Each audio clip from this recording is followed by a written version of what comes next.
അപ്പോൾ ഈ റിവ്യൂ പറയുന്നവരാണ് മലയാള സിനിമയുടെ അവസാന വാക്ക് എന്ന സ്ഥിതിയിലേക്ക് വന്നിരിക്കുകയാണ്. ചില സമയത്ത് പക്ഷേ ഈ റിവ്യൂമാന്മാരുടെ റിവ്യൂ കേട്ടിട്ട് നമ്മുടെ പ്രേക്ഷകർ ചിലപ്പം വളരെ സ്നേഹത്തോടെ റിവ്യൂ മോനെ എന്ന് വിളിക്കാറുണ്ട്. കോൾ എടുത്ത ഉടനെ സംഭവം ഭീഷണിയും തെറിവിളിയും ആയതുകൊണ്ട് അത് ഞാൻ കട്ട് ചെയ്തു. വിവാഹം കഴിഞ്ഞ് വളരെ സന്തോഷത്തോടു കൂടി തന്നെ അദ്ദേഹത്തിന്റെ ആദ്യ രാത്രിയും കഴിഞ്ഞു. സത്യം പറഞ്ഞ ഒരു നിലവിളി പോലെ തോന്നുന്നത്.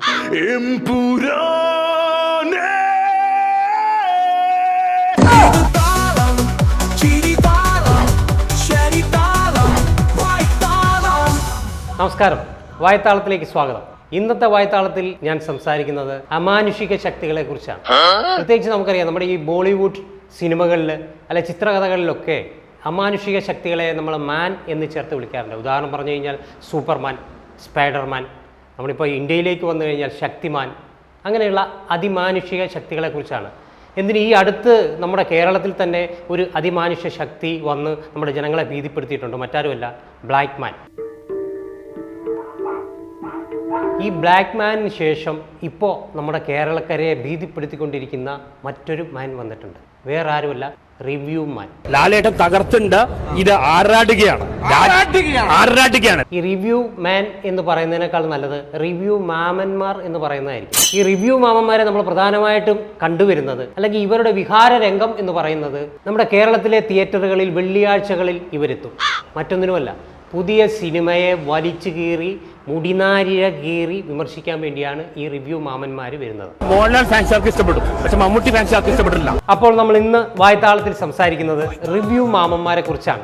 അപ്പോൾ ഈ വീഡിയോ ആരംഭിക്കുന്നതിന് മുമ്പ് ലൈഫ് ടൈം എന്ന ചാനൽ നിങ്ങൾ ലൈക്ക് ചെയ്യുക, ഷെയർ ചെയ്യുക, കമൻറ്റ് ചെയ്യുക, സബ്സ്ക്രൈബ് ചെയ്യുക. ഒരു നല്ല സിനിമയുടെ വിജയത്തിന് അത്യാവശ്യ ഘടകം എന്ന് പറയുന്നത് സാധാരണ നല്ല സ്ക്രിപ്റ്റ്, അല്ല നല്ല ഡയറക്ഷൻ, നല്ല നല്ല ക്യാമറ, അല്ലെങ്കിൽ നല്ല താരം, ഇതൊക്കെയാണ്. പക്ഷേ ഇപ്പോൾ അതെല്ലാം മാറിയിട്ടുണ്ട്. ഒരു നല്ല സിനിമയ്ക്ക് ഇപ്പോൾ വേണ്ടത് ഈ റിവ്യൂ മാമന്മാരാണ് വേണ്ടത്. സംഭവം നമ്മൾ പബ്ലിക്കിനിടയിലേക്ക് വിൽക്കാൻ വേണ്ടി കൊണ്ടുവരുന്ന സമയത്ത് സ്വാഭാവികമായിട്ട് അതിനെക്കുറിച്ചുള്ള ഫീഡ്ബാക്ക് ഉണ്ടാവും, റിവ്യൂസ് ഉണ്ടാവും. മോശമാണ് എന്ന് 4 പേർ പറഞ്ഞാൽ അതിനെ ബാധിക്കും. അങ്ങനെയാണെങ്കിൽ സിനിമ ഇറക്കണ്ടെന്നേ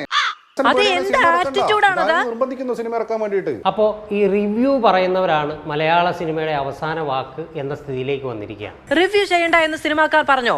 7 ദിവസമെങ്കിലും വേണം എന്നുള്ളതാണ് ഒന്ന് അവരുടെ ആവശ്യം എന്ന് പറയുന്നത്. എത്ര സിനിമാക്കാർ 7 ദിവസം വരെ കാത്തിരിക്കാൻ സാധ്യമല്ല. കാരണം അത്രയും ദിവസം കാത്തിരിക്കാൻ സിനിമ ഉണ്ടാവില്ല എന്ന് തിയേറ്ററിൽ.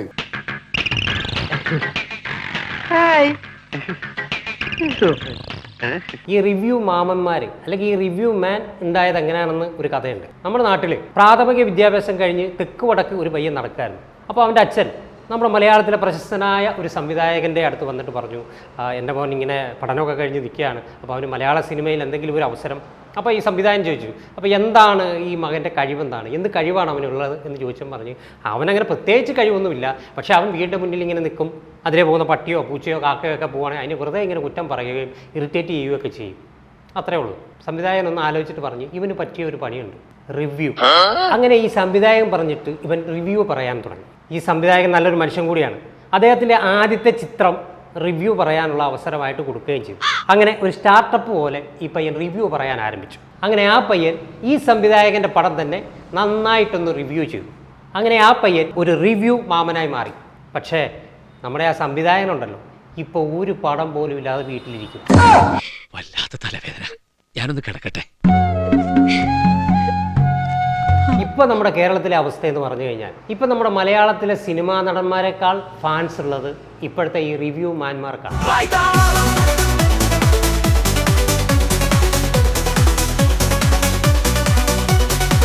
ചില സമയത്ത് പക്ഷേ ഈ റിവ്യൂ മാന്മാരുടെ റിവ്യൂ കേട്ടിട്ട് നമ്മുടെ പ്രേക്ഷകർ ചിലപ്പം വളരെ സ്നേഹത്തോടെ റിവ്യൂ മോനെ എന്ന് വിളിക്കാറുണ്ട്. കോൾ എടുത്ത ഉടനെ സംഭവം ഭീഷണിയും തെറിവിളിയും ആയതുകൊണ്ട് അത് ഞാൻ കട്ട് ചെയ്തു. ഈ റിവ്യൂ പറയുന്നവരുടെ രീതി പലതരത്തിലാണ്. ഈ റൂമിനകത്തിരുന്ന് റിവ്യൂ പറയുന്നവരുണ്ട്. മഞ്ജു വാര്യരൊക്കെ ഇതില് എന്താ ഭാരതാംബി, എന്ത് കോസ്റ്റ്യൂം, അത് ആരാ ഇതൊക്കെ ആലോചിച്ച് കണ്ടുപിടിച്ച് ഏതോ ചൈനീസ് റെസ്റ്റോറന്റിലെ ഇതുണ്ടാക്കുന്ന ഫ്രൈഡ് റൈസ് ഉണ്ടാക്കുന്ന ആളെ കാണിക്കേണ്ട അവസാനം. പിന്നെ സിനിമ കണ്ട് തിയേറ്ററിന്റെ പുറത്തിറങ്ങി റിവ്യൂ പറയുന്നവരുണ്ട്.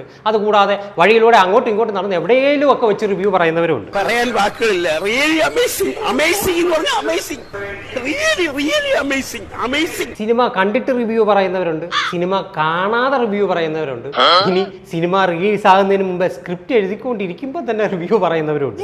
ശരിക്കും ഈ റിവ്യൂ പറയുക എന്ന് പറയുന്നത് ഇപ്പോൾ ഒരു വരുമാന മാർഗമായിക്കൊണ്ടിരിക്കുകയാണ്.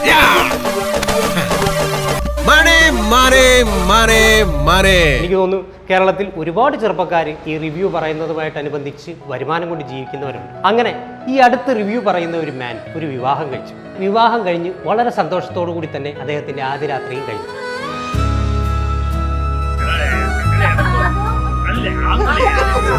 പിറ്റേ ദിവസം രാവിലെ എഴുന്നേറ്റപ്പോൾ തന്നെ അദ്ദേഹത്തിന്റെ ആദ്യ രാത്രിയെ കുറിച്ച് ഒരു റിവ്യൂ അങ്ങ് കൊടുത്തു. ഇപ്പോൾ രണ്ടുപേരും ഡൈവേഴ്സ് ആയിട്ട് രണ്ടുപേരുടെ വീട്ടിൽ സുഖമായിട്ട് ജീവിക്കും. ഇനി അവരുടെ ഒരു ബന്ധമില്ല. നമ്മുടെ ഈ റിവ്യൂ മാമന്മാർ വളരെ പ്രതീക്ഷയോടെ ഉറ്റുനോക്കിയിരുന്ന ഒരു സംഭവമായിരുന്നു ലാലേട്ടന്റെ എമ്പുരാൻ എന്ന ചിത്രം.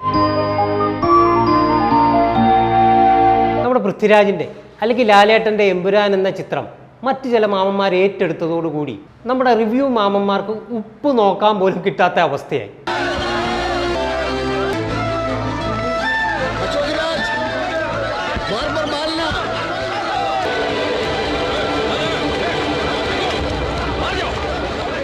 അവരെ ഉപദ്രവിക്കരുതെന്ന് പറയും. നമ്മുടെ ലാലേട്ടന്റെ എമ്പുരാൻ റിലീസ് ആകുന്നതിന് മുമ്പ് എല്ലാ പ്രേക്ഷകരും വളരെ പ്രതീക്ഷയോടെയാണ് നോക്കിയിരുന്നത്. എമ്പുരാനിലെ നമ്മുടെ ലാലേട്ടന്റെ ഇൻട്രോ സോങ് വരെ കേട്ടപ്പോൾ സത്യം പറഞ്ഞ കോരിത്തരിച്ചു പോയി.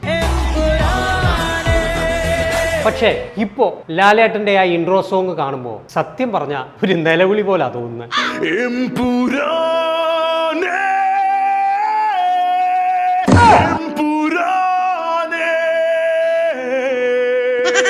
എമ്പുരാൻ എന്ന സിനിമ ഇപ്പോൾ ഒരു കാലഘട്ടം തന്നെ സൃഷ്ടിച്ചിരിക്കുകയാണ്. മറ്റൊന്നുമല്ല, സാധാരണ നമ്മൾ കാലഘട്ടത്തെ സൂചിപ്പിക്കാൻ വേണ്ടി ക്രിസ്തുവിന് മുമ്പ് ക്രിസ്തുവിന് ശേഷം എന്ന് പറയാറുണ്ട്. അതുപോലെ തന്നെ എമ്പുരാൻ എന്ന സിനിമ ഇപ്പോൾ റീ എഡിറ്റിന് മുമ്പ് റീ എഡിറ്റിന് ശേഷവും എന്ന ഒരു കാലഘട്ടം തന്നെ സൃഷ്ടിച്ചിരിക്കുകയാണ്. പണ്ടൊക്കെ ഈ ഫിലിം മേക്കേഴ്സിന് കിട്ടുന്ന അംഗീകാരം, ഒരു സിനിമ കണ്ടിട്ട് പ്രേക്ഷകരുടെ അഭിപ്രായം അല്ലെങ്കിൽ അതിന് കിട്ടുന്ന പുരസ്കാരങ്ങൾ, ഇതൊക്കെയാണ് അവർ വലിയ അംഗീകാരമായിട്ട് കരുതിയിരുന്നത്. പക്ഷേ ഇപ്പോൾ അതല്ല. ഈ റിവ്യൂ പറയുന്നവരുടെ ഏറ്റവും നല്ല അഭിപ്രായമാണ് ഇവർക്ക് കിട്ടുന്ന ഏറ്റവും വലിയ അംഗീകാരം. നമ്മൾ കഷ്ടപ്പെട്ടതിന്റെ ഫലം നമുക്ക് കിട്ടി. എന്തിന്? ഈ റിവ്യൂ മാമന്മാരുടെ അഭിപ്രായം കേട്ടിട്ട് സിനിമ കാണാൻ പോണോ വേണ്ടയോ എന്ന് തീരുമാനിക്കുന്നവരും ഉണ്ട്. നിന്നെ പോലുള്ള വിവരദോഷികളും അല്പന്മാരുമാണ് മലയാള സിനിമയുടെ യഥാർത്ഥ പ്രതിസന്ധി. ഒട്ടനേകം പേരുടെ ചോരയിലും കണ്ണീരിലും വിയർപ്പിലും കെട്ടിപ്പടുത്തതാണടാ സിനിമ. അത് നശിപ്പിക്കാൻ നോക്കിയാൽ സമ്മതിക്കില്ല. പണ്ടൊക്കെ നമ്മൾ തിയേറ്ററുകളിലേക്ക് പോകുന്നത് സിനിമ ആസ്വദിക്കാനാണ്. പക്ഷെ ഇപ്പോ തിയേറ്ററിലേക്ക് പോകുന്നത് സിനിമയെ സാങ്കേതികപരമായിട്ടും സൃഷ്ടിപരമായിട്ടും വിമർശന ബുദ്ധിയോടെ കാണാനാണ്. അത് മാറ്റിവെച്ച് കേവലം ഒരു ആസ്വാദകനായിട്ട് നമ്മൾ സിനിമയെ സമീപിച്ചാൽ സിനിമ നല്ല രീതിയിൽ നമുക്ക് ആസ്വദിക്കാൻ പറ്റും. 100% ഞാൻ യോജിക്കുന്നു. അപ്പോൾ നിങ്ങൾക്ക് ഈ വീഡിയോ ഇഷ്ടമായെന്ന് ഞാൻ കരുതുന്നു. ഇഷ്ടമായെങ്കിൽ ലൈക്ക് ചെയ്യുക, ഷെയർ ചെയ്യുക, അതോടൊപ്പം തന്നെ ലൈഫ് ടൈം ചാനൽ സബ്സ്ക്രൈബ് ചെയ്യുകയും ചെയ്യുക. Thank you.